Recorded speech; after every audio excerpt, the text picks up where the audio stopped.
seu nome, buscando seus ensinamentos, a sua sabedoria. Peço suas bênçãos por todos nós, por todos aqueles que não puderam estar aqui por algum motivo. Peço auxílio dos mentores espirituais nos trabalhos da casa, para que transcorra na mais perfeita ordem e para que assim possamos auxiliar a todos os irmãos que Deus permitiu nos acompanhar, permitiu a entrada neste lar de auxílio. Que assim seja. Pai nosso que estais nos céus, santificado seja o vosso nome. Venha a nós o vosso reino, seja feita a vossa vontade, assim na terra como nos céus. O pão nosso de cada dia nos dai hoje, perdoai as nossas ofensas, assim como nós perdoamos a quem nos tem ofendido. E não nos deixeis cair em tentações, mas livrai-nos de todo mal, que assim seja. Graças a Deus.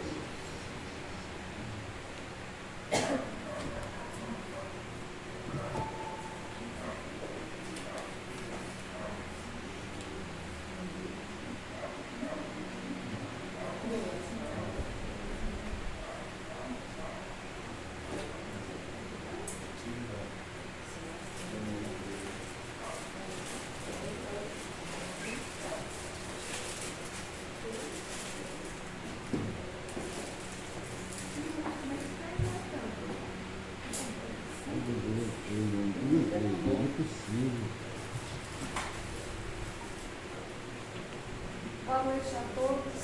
Boa noite. Que a paz de Jesus esteja nos nossos corações, que a espiritualidade possa abrir a nossa mente ao entendimento, a compreensão de tudo aquilo que queremos buscar e daquilo que procuramos compreender. Caiu no item do capítulo 16, servir a Deus e a mamãe, como subitem utilidade providencial da fortuna.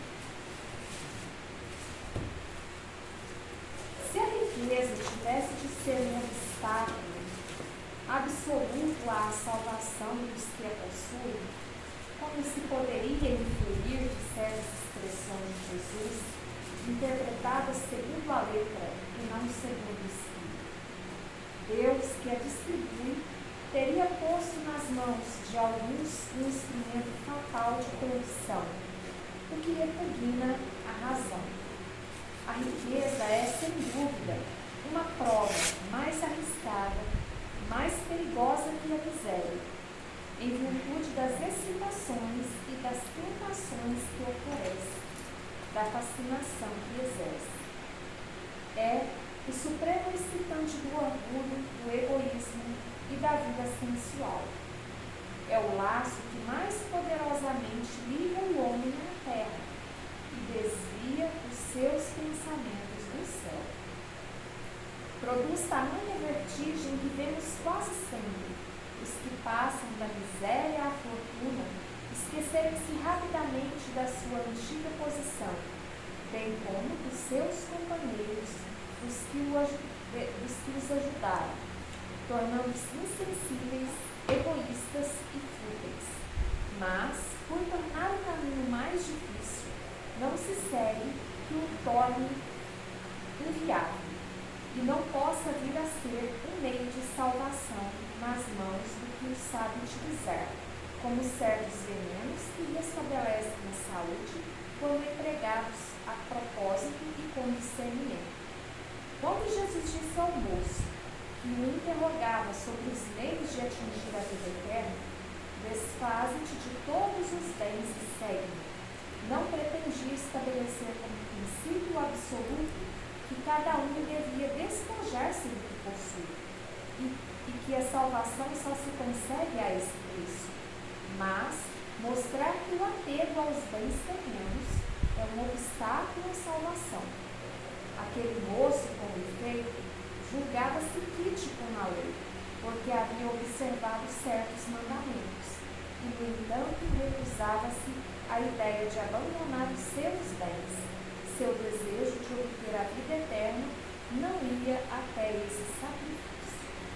Aqui já de início, a gente vem, aquele pensamento sobre a distribuição da fortuna, do dinheiro, dos bens terrenos, de uma maneira assim desigual no mundo. E qual seria a utilidade disso?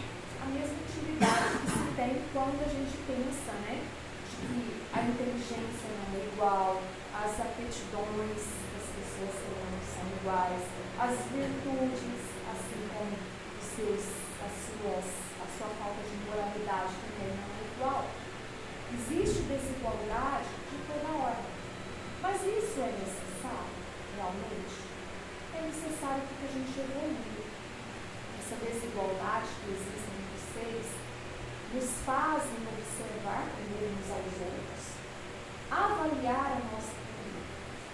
E quando a gente tem essa desigualdade, que seja da fortuna, que é uma forma de riqueza, o dinheiro, os bens, é importante, mas é uma prova que todos iremos receber um dia, se preciso for desenvolver alguma virtude, voltar para isso. A gente não recebe uma obrigatoriedade de um cuidado como esse, por ter a riqueza, ter o poder sob nossa tutela, e então muitos dependerão de nós, se não for para um bem maior. Não é porque nós fomos merecedores, fiz muito por merecer, ou Deus gosta mais de mim, gosta menos daquele que é miserável. Não. Simplesmente Deus permite naquele momento, julgando que nós já somos capazes de exercer um bom uso daquele bem que Ele colocou nas nossas mãos. E aí a gente vem nessa terra ou com já ricos ou simplesmente para receber uma quantia que nos será delegado outros tantos que irão depender dela. Às vezes as pessoas pensam, olham para uma pessoa que está desvalida, de um bem, que precisa pedir dinheiro na rua, ou é um pobre, ou não consegue nenhum emprego, e pensa assim, puxa vida, aquela pessoa pode ser abandonada por Deus. Não é. Deus não abandona ninguém, nem o rico nem o pobre. Ele está presente nos dois. Somente as provas eles são diferentes. Mas aquele que recebeu a fortuna como um bem a ser cuidado não só para si, mas em função de terceiros, esse estava com ele para receber. Estava com ele.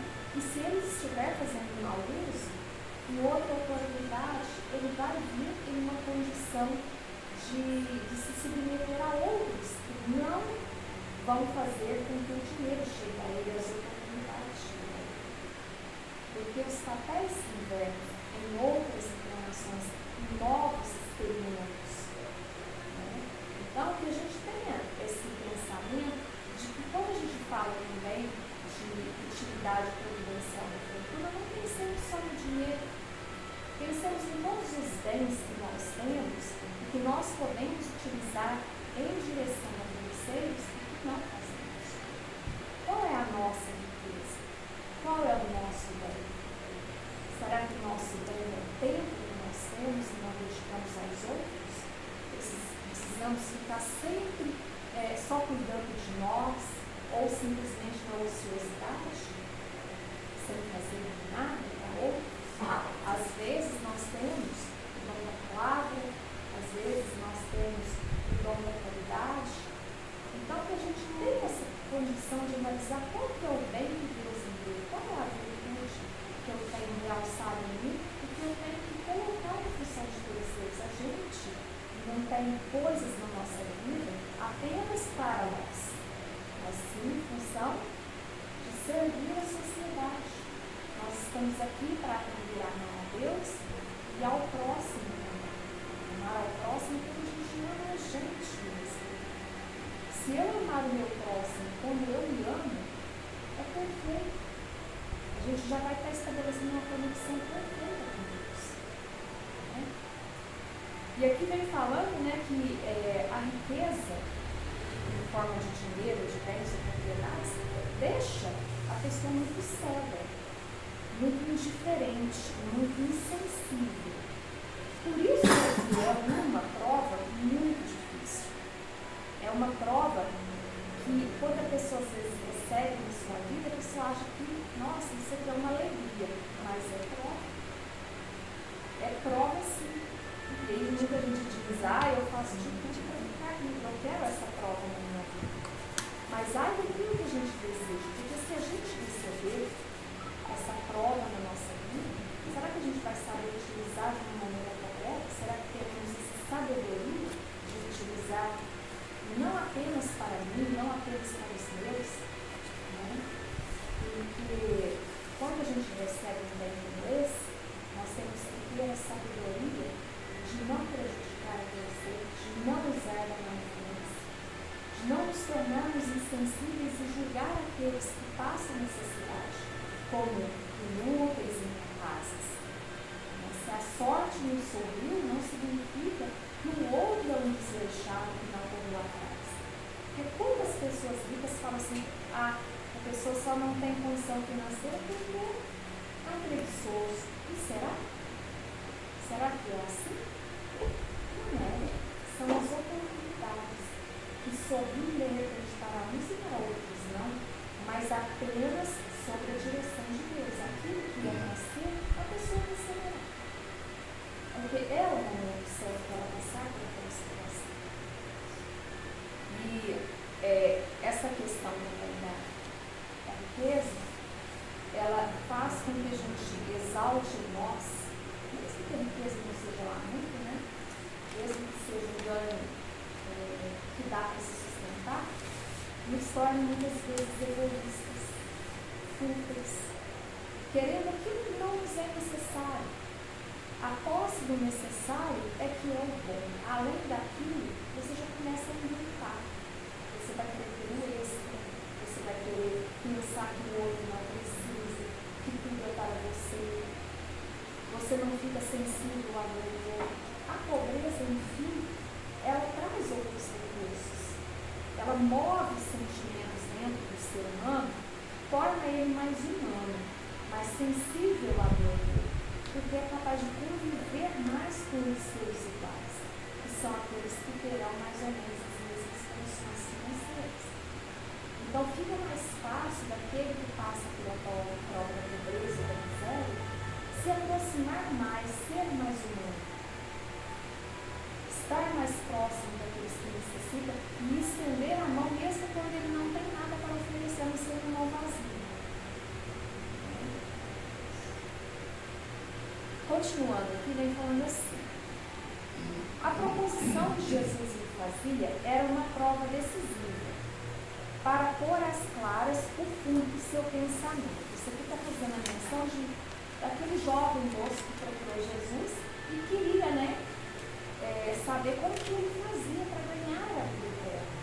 Jesus deu, aquela palavra para ele que era para ele se desfazer dos bens terrenos que ele tinha e servir. Necessariamente, não é necessário que ele fosse lá e vendesse, mas que ele soubesse administrar em relação aos outros e seguisse tudo aquilo que lhe era orientado, tudo que Jesus ensinava. Mas ele estava tão apegado aos bens que tinha que ele pensou, como assim eu vou arriscar tudo aquilo que eu tenho, desfazer-me das coisas que são minhas? E aí a gente vê que ele era um insensato, porque quanto tempo aquilo ficaria na minha vida? Quanto tempo? E o que é que ele fez para poder ajudar outros? Como que foi? Será que ele amava somente aqueles que eram ao seu redor, que eram considerados seus parentes? Ou será que ele ajudava outros também que são dos bens que ele tinha? E aí a gente vê que esse apego aos bens terrenos é uma comunicação muito grande, porque tem pessoas que não têm muitos bens, mas mesmo assim são muito apegados à roupa, à casa, ao carro, a qualquer coisa, se alguém pede emprestado, viram uma guerra, se acontece alguma coisa fora daquilo que estava preparado para se você fosse. Então, a gente tem que tomar conta daquilo que está tocando dentro do nosso coração para ver quanto que nós somos apegados. O apego aos bens materiais é uma das amarras mais difíceis de se desfazer quando a pessoa não.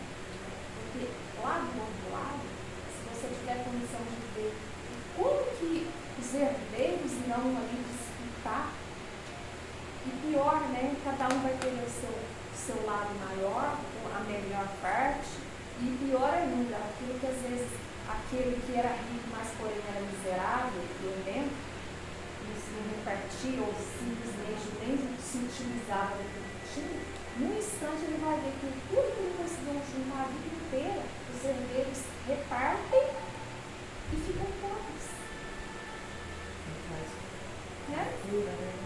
Não sabe administrar, ou não dá valor porque não foi ele que batalhou, que lutou, que abriu mão de coisas na vida. Então, a gente vê que nos evangelhos ensina-se que é importante você não ignorar o seu próximo, estar em vista do seu próximo, todas as necessidades dele, acolher, mas para você basta o que é realmente necessário. Além do necessário, é tolice, é coisas que você não tem controle mais. Pensa que tem, mas não tem. Ele podia, sem dúvida, ser um padrão de homem honesto. Esse moço que foi procurar Jesus. Segundo o mundo, não prejudicar a ninguém, não maldizer o próximo, não ser frívolo nem orgulhoso e honrar ao pai e à mãe. Mas não tinha verdadeira caridade, pois a sua virtude não chegava até a abnegação. Eis o que Jesus quis demonstrar. Era uma aplicação do princípio fora da caridade, não há salvação. Esse moço que foi procurar Jesus, ele tinha muitas virtudes. Ele sabia todos os mandamentos e procurava cumpri-los sempre. Mas aqui vem falando que ele faltava uma das virtudes, que era a verdadeira caridade. Aqui fala da verdadeira caridade. Não é aquela caridade que você, eu dou, mas eu não quero ir essa pessoa. Estou dando, é pobre, toma, nas costas. Porque a verdadeira caridade é aquela que você está junto, você quer que aquela pessoa prossiga, você quer o bem daquela pessoa de verdade. Você não está fazendo por fazer, você está fazendo porque você vê fraternidade. Você vê que o outro é seu irmão. Mesmo que ele esteja em outra condição, mesmo que você não conheça, você está fazendo porque você quer o bem do outro de verdade. E não apenas para cumprir tabela. Porque o tempo manda dar dinheiro aos pobres. Não. Está fazendo porque a pessoa quer realmente, de verdade, a transformação da sociedade e do ser humano. E não dá apenas bens, mas dá aquilo que é de sua, como diz, virtude de si próprio. Porque o dinheiro não é virtude sua. Não chega a ser uma virtude. As virtudes são aquelas que a gente verdadeiramente consegue levar para a vida eterna. Que é a nossa capacidade de ser bom, de ser generoso. Tudo aquilo que a gente puder dar de nós, de coração, é virtude. O bem é a administração. Aí, ele vem falando aqui que fora da caridade não há salvação. É necessária a caridade. Porque a caridade é o exercício da fraternidade. É o exercício de você ir até o seu irmão.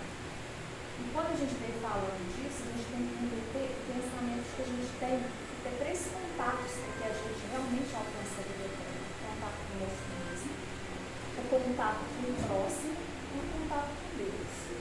Como que a gente exerce o contato com o próximo se a gente tem que exercer a caridade? A caridade do silenciar, quando o outro a capacidade de perdoar. Isso é tudo em relação com o próximo, exercício de caridade. A gente exerce a caridade em relação ao outro, não apenas com bens materiais. capacidade da gente se relacionar com o outro, esse contato com o próximo, é que nos eleva e consegue um contato maior com Deus. Ter um relacionamento mais perfeito com Deus.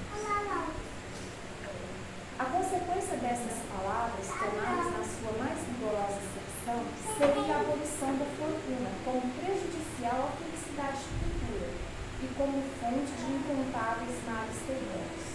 E isso seria também a condenação do trabalho que a pode proporcionar, consequência absurda que conduziria o homem à vida selvagem, e por isso mesmo estaria em contradição com a lei do progresso, que é uma lei de Deus. Se a riqueza é uma fonte de muitos males, se excita tantas más paixões, se provoca mesmo tantos crimes, não é a ela que devemos atermos, mas ao homem que dela abusa, como abusa de todos os dons de Deus. Pelo abuso, ele torna pernicioso o que poderia ser o mais útil, que é uma consequência do estado de inferioridade do mundo terreno. Se a riqueza só tivesse de produzir o mal, Deus não a teria posto na terra. Cabe ao homem transformá-la em fonte do bem. Se ela não é uma causa imediata do progresso moral, é sem contestação um poderoso elemento do progresso intelectual. Então veja que a questão da riqueza é uma questão que foi colocada e permitida na Terra para a evolução, para que o homem trabalhe.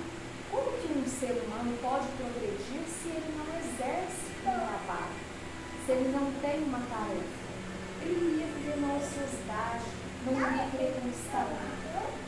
É como se fosse um incentivo à busca. A busca do que é exterior, que é material, mas ao mesmo tempo você vai trabalhando ali junto toda a questão moral, toda a questão espiritual. E quando a gente vem falando que a riqueza, ela não é algo de ruim, as pessoas é que fazem dela um objeto ruim. É porque elas utilizam esse meio como algo que lhes engrandece e por isso fazem tudo para aquilo. E isso é que é ruim. Ela em si é apenas uma questão de um bem material. E não torna ninguém melhor que ninguém por conta disso. E quando a gente fala, vamos tirar toda a riqueza que existe no mundo, o que aconteceria? Não haveria evolução na Terra. Veja como o dinheiro movimenta certas coisas, a questão da ciência, da tecnologia, a questão do trabalho, o ser humano querer em busca de algo melhor. E quando a gente busca algo melhor, compara-se a parte material com a espiritual, vai ser uma junção, né? Sim. Não anda sozinho, só a parte material ou só a parte espiritual. Né? É uma junção. E não é pecado a gente correr atrás, querer melhorar, querer ter, né? Não é que vai ser condenado nesse mundo. De forma alguma. É a busca com responsabilidade. E é permitido no mundo desde o bom uso. Né? Querem perguntar, comentar, acrescentar alguma coisa? Quer complementar, Tis? Então vamos passar para a leitura do livro As Suas Preces para o Ciência.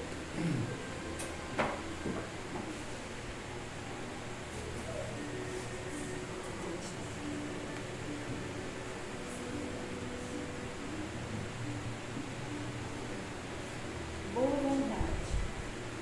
Senhor Jesus, fazei-nos ver que a melhor maneira de nos isolarmos do mal é pensando, falando e praticando o bem. A paz na terra habita com aqueles de boa vontade que tentam vivenciar o amor e a caridade como verdadeiros cristãos. Sabemos, Senhor, que para darmos o primeiro passo é necessário disposição interior. Sem boa vontade não vamos a lugar nenhum e ficaremos na ociosidade. Divino Mestre, restabelecei nossas energias físicas e psíquicas para nos sentirmos fortes, e logo veremos reerguida a nossa disposição e a nossa vontade de agir em todas as tarefas em que formos convidados a servir. Com boa vontade e disposição, trabalharemos para a nossa reforma íntima e contribuiremos em trabalhos a favor dos irmãos necessitados.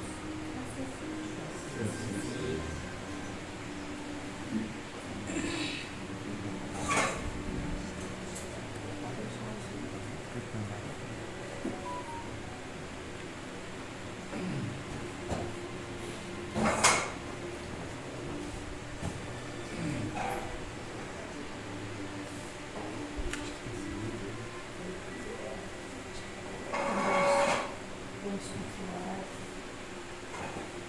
com os nossos pensamentos elevados a Deus, a Jesus, com os corações agora mais calmos, com a mente mais serena. Nós vamos agradecer a oportunidade de estarmos aqui nessa casa e poder receber tanto auxílio e sairmos daqui bem melhores do que quando chegamos. E em sinal de gratidão ao nosso Mestre Jesus, nós vamos reunindo os nossos pensamentos pela intenção de nossos irmãos necessitados que passam por doenças, por tratamentos, por aqueles que estão vivendo conflitos nas famílias, por aqueles também que estão vivendo conflitos entre nações, por nossos irmãos que praticaram delitos contra a vida do próximo, por nossas famílias, pelas crianças, para que não lhes falte abrigo, amor e cuidado, pelos idosos da nossa comunidade, para que tenham o respeito de todos nós e principalmente das autoridades políticas. Peçamos também o auxílio dos bons espíritos aos nossos irmãos desencarnados, nossos familiares, amigos, que eles possam estar desfrutando desse momento, a graça do auxílio e que essa vibração possa chegar até eles como um retiro, como um bálsamo que acalma e que renova as esperanças. E finalmente vamos pedir por nossa casa de oração. Que os mentores possam nos ajudar a mantermos firmes no nosso propósito de seguir a doutrina, de seguir os estudos e todas as possibilidades que tivermos de auxiliar alguém através dessa casa. Que assim seja. Pai nosso que estás nos céus, santificado seja o vosso nome, venha a nós o vosso reino, seja feita a vossa vontade, assim na terra como nos céus. O pão nosso de cada dia nos dai hoje, perdoai as nossas ofensas, assim como nós perdoamos a quem nos tem ofendido, e não nos deixeis cair em tentações, mas livrai-nos, Senhor, de todo mal, que assim seja, graças a Deus. E assim, damos por encerrada mais essa humilde tarefa de hoje, na graça do Senhor Jesus. Que assim